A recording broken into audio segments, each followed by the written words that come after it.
আপনারা কিছুদিন যাবৎ দেখতেছেন ফরিদপুরে নাকি শরীয়তপুরে এক মসজিদের ইমাম খ্রিস্টান মিশনারির কাজ করতেছে। আজকাল আমাদের সন্তান কোন ধর্ম খ্রিস্টান ধর্ম, কোন ধর্ম ইহুদি ধর্ম, কোন ধর্ম হিন্দু ধর্ম, কোন ধর্ম নাসাই ধর্ম, আর কোনটা মূলত আল্লাহ তাআলার পক্ষ থেকে নাজিলকৃত ইসলাম ধর্ম সেটাই বুঝে না। না বুঝার কারণ আমরা ছোটবেলা মক্তবে যাইতাম, আমাদের বাপ মা আমাদেরকে পিটাইয়া মক্তবে পাঠাইছে। সকালবেলা আমরা যখন ঘুম থেকে উঠে দেখছি সকাল ফজরের আজান হয়েছে, মা ঘুম থেকে ঘাড়ে ধাক্কা দিয়ে উঠাই দিছে, বাপ একটা লাঠি নিছে, আজকে যদি তুই পড়াতে না যাস, মক্তবে না যাস, আরবি না পড়তে যাস, তোর আজকে খাবার নাই। সন্তান দৌড়ায় বাড়ি মক্তবে গেছে।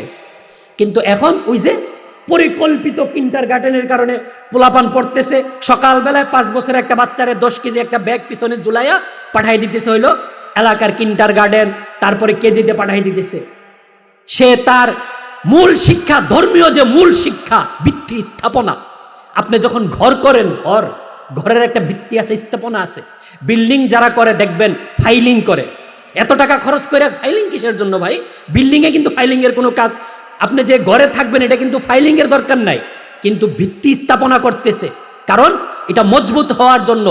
আমাদের সন্তানদেরকে কথা মনে রাখবেন, পূর্বে সুপরিকল্পিতভাবে আমাদের মুসলমান সন্তানদেরকে তারা ছোটবেলা থেকে যখন তার জেহেনে ঢুকা দরকার আল্লাহ কি, রাসূল কি, আল্লাহর রাসূল কেন এসেছে, কোরআন কেন পাঠিয়েছেন, হাদিস কেন, আলেম উলামা কেন, সমাজে উলামায়ে কেরামের কাজ কি, সমাজে কোরআনের কাজ কি, নামাজ কয় ওয়াক্ত, রোজা কতদিন, এইগুলা জানার যে বয়স, সেই বয়সে তারা আমার আপনার সন্তানকে কোরআন হাদিস থেকে বিমুখ করতেছে।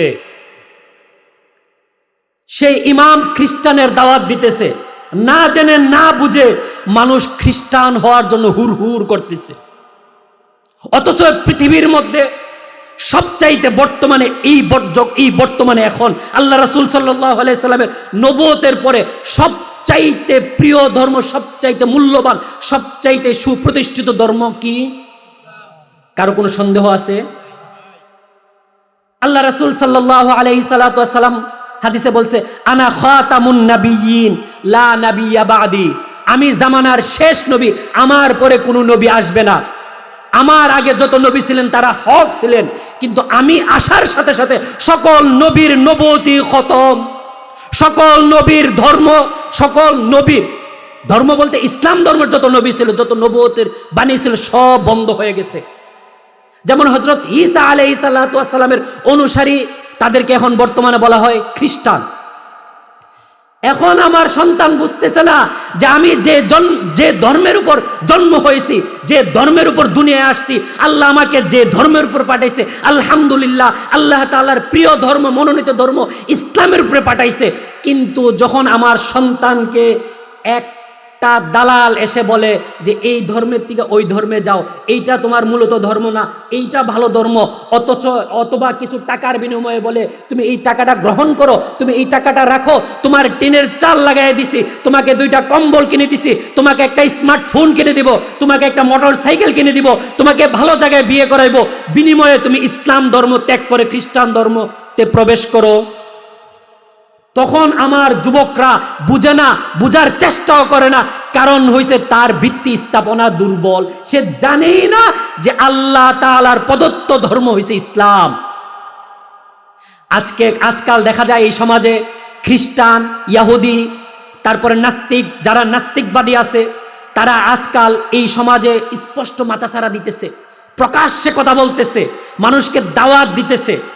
1-2 জন হাতে গোনা এলাকায় দেখা যায় মুরব্বী এই কথার বিরুদ্ধে করে অথবা এই জিনিসটা বুঝে, কিন্তু বর্তমান জগতে এই যুবকরা এসে এই কথাটা বুঝতেই চায় না যে সে আমাকে কোন ধর্মের দাওয়াত দিতেছে, কোন কিতাবের দাওয়াত দিতেছে, কোন হাদিসের কথা বলতেছে। সে যদি জানতো, যে সে যদি বুঝতো, সে যদি জানার মতন ক্ষমতা মাথায় থাকতো, যে ব্যক্তি জানে বুঝে জানার মতন ক্ষমতা মাথায় থাকে, তাকে কখনো কেউ অন্য ধর্মের দাওয়াত দিয়ে টিকতে পারবে না। আর যারা ছোটবেলা মক্তবের দিক থেকে বিমুখ ছিল, যারা মক্তব কি বুঝে নেয়, কোরআন কি বুঝে নেয়, হাদিস কি বুঝে নেয়, কোরআনের শিক্ষা নেয় নাই, হাদিসের শিক্ষা নেয় নাই, উলামায়ে কেরামের কাছেও যায় নাই, হুজুরদের পাশেও যায় না, ইমামের সাথে বসেও না, ইমামের কাছেও যায় না, তাদেরকে খ্রিস্টান বানানো সহজ। আর যারা উলামায়ে কেরামের সাথে সম্পর্ক রাখবে, উলামায়ে কেরামের সাথে চলাফেরা করবে, ছোটবেলা মক্তবে গিয়েছে, হুজুরদের সাথে সুসম্পর্ক রাখছে, কোরআন পড়ে, কোরআন রিচার্জ করে, হাদিস পড়ে, হাদিস রিচার্জ করে, আল্লাহকে আল্লাহ বলে বিশ্বাস করে, শুধু বিশ্বাস করে না, আল্লাহ যা বলছে তাকে সত্য মনে করে মানে, রাসূল যা বলছে তাকে সত্য মনে করে মানে, এবং উলামায়ে কেরামের যা বলে সত্যকে সত্য মনে মানে, তাদেরকে কখনো কোনো ধর্ম এসে তাদের ঈমানকে হনন করতে পারবে না। আমরা সবাই এই সব ধোঁকার থেকে বিরত থাকব। ঈমান খুব মূল্যবান জিনিস। দুনিয়াতে হায়াতের জিন্দিগিতে ধরুন আমাদের একটা ঝামেলা হয়েছে, আমরা কি করি, বাজারে একজনের সাথে ঝগড়া হয়েছে, আমরা একটা ফোন দেই না? ফোন দিয়ে বললে দেখা যায় অপর যার সাথে ঝগড়া হয়েছে, যার সাথে আমি ঝগড়া করার জন্য বাজারে আমার ঝগড়াটা হয়েছে, আমার বাড়ির থেকে আমার এলাকা থেকে মানুষ পুরা বাজার ঘেরাও কইরা ফেলে। এত বড় সাহস! আমার কাকাকে, আমার ভাইকে, আমার এলাকার মানুষকে বলবি, ফাটাইয়া ফেলাম, হট্টগোল শুরু হয়ে যায়, ভাঙচুর শুরু হয়ে যায়, শক্তি ক্ষমতা পাওয়ার। কিন্তু যখন হায়াত নামক নিয়ামতটা শেষ হওয়ার পরে আপনি আমাকে ধরে 4 পাওয়ালা খাটিতে করে এখানে দিয়ে আসবে, আর ক্ষমতা আছে? আপনারা বলেন তো, আজ পর্যন্ত কেউ কোন শক্তিধর ক্ষমতাধর ব্যক্তি, পৃথিবীর সবচাইতে শক্তিধর ব্যক্তি কবরে গিয়া, কবরে যাওয়ার পর তার যখন আযাব শুরু হয়েছে অথবা তার কোনো বিষয় ফোন করে জানাইছে, হ্যালো আমার তো এই অবস্থা চলতেছে, ডাইকা বলছে? বেশি কিছু হইলে, এলাকায় বেশি কিছু হইলে অনেক অঞ্চলে দেখছি মসজিদের মাইক দিয়ে এলান করে যে আগামীকাল অথবা এখন ওদের সাথে ঝগড়া হবে, সেই গ্রামের সাথে মারামারি হবে, যার যা আছে সব নিয়ে নেমে যাও। মসজিদ আর কবর, প্রায় মসজিদ আর কবর পাশাপাশি। আজ পর্যন্ত কোনো শক্তিধর ব্যক্তি কবর থেকে ওইটা মসজিদের মাইক দিয়ে বলছে ভাই আমার তো কবরে 12টা বাজতেছে, বা অথবা কেউ বলছে আলহামদুলিল্লাহ আমি সুখী আছি? বলে নাই, বলবেও না। আমি আজকে, আপনি, আমার হায়াত আছে, দুনিয়াতে জীবিত আছি, সুন্দর চলাফেরা করতেছি, সব শক্তি আছে বলে আজকে আমি চলাফেরা করতেছি, কিন্তু আমি আমার ঈমান না নিয়ে যদি কবরে না, ঈমান নিয়ে যদি না নিয়ে যদি কবরে যাই, এই কবরে যাওয়ার পরে কি হবে আমি দুনিয়ার মানুষকে বলতে পারবো না। আর ঈমান না নিয়ে কোনো ব্যক্তি যদি কবরে যায়, ঈমান না নিয়ে, ঈমানের হালত, বেঈমান হালতে যদি কোনো ব্যক্তি কবরে যায়, তার কবরের আযাব যে কেমন হবে এটা যাওয়ার পরেই বুঝবে। অতএব দুনিয়াতে আমরা যতদিন আল্লাহ তাআলার নিয়ামত হায়াত আমাদের মধ্যে থাকবে, আমাদের যতদিন পর্যন্ত নিঃশ্বাস নেওয়ার মতো ক্ষমতা থাকবো, আমরা চেষ্টা করব আমরা যেন আল্লাহ তাআলার যা আল্লাহ আমাদের উপর হুকুম করছে এইগুলা পুঙ্খানুভাবে মানার জন্য। আল্লাহ কোরআনের আয়াতের মধ্যে বলে, ইয়া আইয়ুহাল্লাযীনা আমানুস্তাঈনু বিস-সাবরি ওয়াস-সালাহ, তোমরা সবর ধারণ করো নামাজের মাধ্যমে। কিসের জন্য সবর? এটা পরের আয়াতে। আমি আগে আরেকটা কথা বলি, আমরা বেশি যখন ডিপ্রেশনে পড়ে যাই, হাই হুতাশ, যখন অনেক চিন্তা ভিতরে ডেকে, অনেকে কি করে, বাজারে গিয়া দোকানের টুলটার মধ্যে মাঞ্জা মেরা বসে, বৈশা সিগারেট নেয় আর টেনশন দূর করে, অথবা বাথরুমে সকালে গিয়া টেনশন দূর করে। টেনশন কি দূর হয়? সিগারেট যারা খান দুশ্চিন্তা সরানোর জন্য, টেনশন দূর হয়? আজও পর্যন্ত আমি কেন, কেউ বলতে পারবে না যে সিগারেট খাওয়ার পরে টেনশনটা দূর হয়।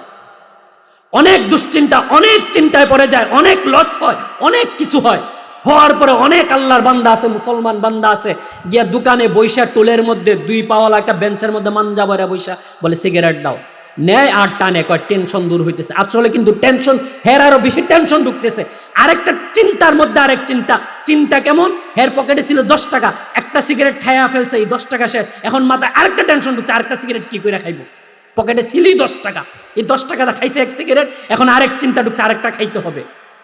ওই আল্লাহ বান্দাদেরকে বলে যে তোমার যদি বেশি টেনশন হয়, ভিতরে যদি অনেক হাই হুতাশ হইতেছে, তুমি লস খাইছো, তুমি ধরা খাইছো, তুমি ব্যবসায় ধরা খাইছো, সন্তানাদি নিয়ে ধরা খাইছো, তুমি নামাজে দাঁড়ায়া যাও। ওয়ালা তাকুলু লিমান ইউকতালু ফি সাবিলিল্লাহি আমওয়াত বাল আহইয়াউ ওয়ালাকিন লা তাশউরুন ওয়ালা নাবলুওয়ান্নাকুম বিশাইইম মিনাল খাউফ ওয়াল জু' ওয়া নাকসিম মিনাল আমওয়াল ওয়াল আনফুস ওয়াস সামারাত। আল্লাহ বলে আমি বান্দাদেরকে পরীক্ষা করি, দুনিয়াতে আল্লাহ আমাদেরকে, ওই যে আমি বলছি আল্লাহ আমাদেরকে দুনিয়ায় পাঠাইছে, এমনি এমনি পাঠাইছে না যে আমি সকালবেলা একটা বাজারের ব্যাগ ধইরা বাজারে গেলাম, একটা গুরান্ডিস মাইরা আয়া খায়া লাইলাম, খাওয়ানো হবে না। যেমন আল্লাহ বান্দাদেরকে দুনিয়ায় এমনি এমনি পাঠায় নাই। আল্লাহ আপনি আমাকে দুনিয়ায় পাঠাইছে। যারা সম্পদশালী আছেন, ধনাঢ্য ব্যক্তি আছেন, তারা বলেন তো এই সম্পদগুলা দুনিয়ায় আসার সময় সাথে নিয়ে আসছেন? কেউ দুনিয়ায় আসার সময়, যখন দুনিয়াতে আসে, জন্মের সময় কি কারো গলায় স্বর্ণের হার থাকে? কারো পকেটে অনেকগুলা টাকা থাকে?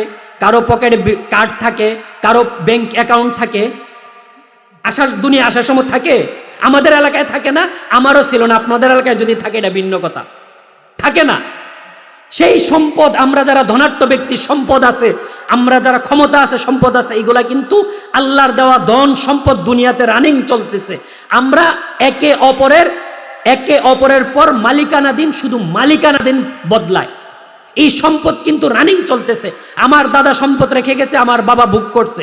আমার বাবা রেখে যাওয়া সম্পদ আমি ভোগ করব, আমি ব্যবহার করব, এই মালিক হব। এই সম্পত্তিকে আল্লাহ বান্দাদেরকে পরীক্ষা দেয়। কেমন পরীক্ষা দেয়? যেমন একজন কৃষক ধান করে না, অথবা আপনারা এখন পেঁয়াজ তারপরে সরিষা চাষ করতেছেন। যখন ধান পেকে যায় অথবা পেঁয়াজ হয়ে গেছে, কালকে উঠায় নিয়ে আসবেন।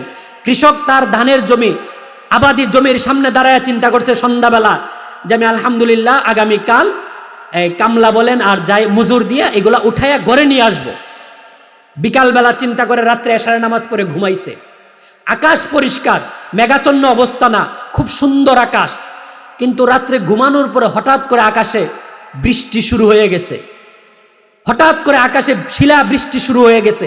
এই শিলা বৃষ্টির কারণে কৃষকের ধান, পেঁয়াজ, রসুন, তারপর সরিষা, সকালবেলা গিয়া দেখে কৃষক যেইগুলা চিন্তা করছিল যে এখন কালকে সকালে উঠায় নিয়ে আসবে, যেই সময় কৃষকের কামলা বা শ্রমিকরা গিয়া মাঠে নামবে উঠানোর জন্য, কাটার জন্য, ওই সময় কৃষক গিয়ে দেখে তার ফসল ভ্যানিশ কইরা দিছে আল্লাহ। এটা কিন্তু বান্দার জন্য পরীক্ষা।